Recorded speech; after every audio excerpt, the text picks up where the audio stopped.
দেখেন কবুতরকে ট্রেনিং দেওয়া হইতেছে কিভাবে কবুতর মানুষের পেছন পেছন উড়ে, মানুষের সাথে সাথে ঘুরে। দেখেন, তো আজকে সম্পূর্ণ ভিডিও আপনাদেরকে দেখাবো A to Z। ভিডিওর সঙ্গেই থাকুন। ধন্যবাদ। আর ভালো লাগলে চ্যানেলটি সাবস্ক্রাইব করে দিবেন।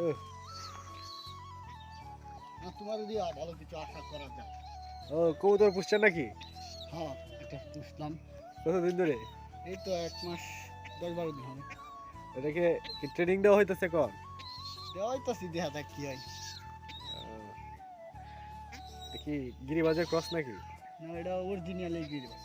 অরিজিনাল গিরিবাজ।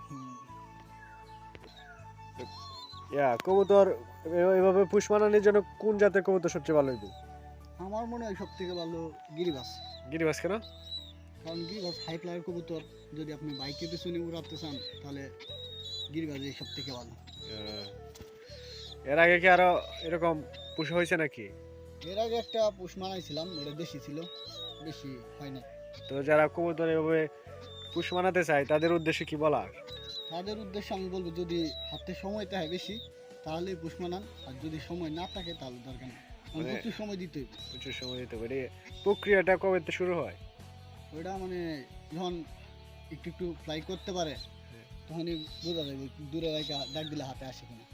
যদি বুঝেন যে হাতে আসবে এরকম, প্রথমেই তো হাতে আসবে না, প্রথম তো আস্তে আস্তে ট্রাই করতে হবে। যদি বোঝা যায় যে আপনার সাথে বন্ডিং ভালো, তাইলে মানে আশা করা যায় যে বন্ধুত্ব হবে, ভালো একটা কিছু করা যাবে। হ্যাঁ, আচ্ছা, ঠিক আছে।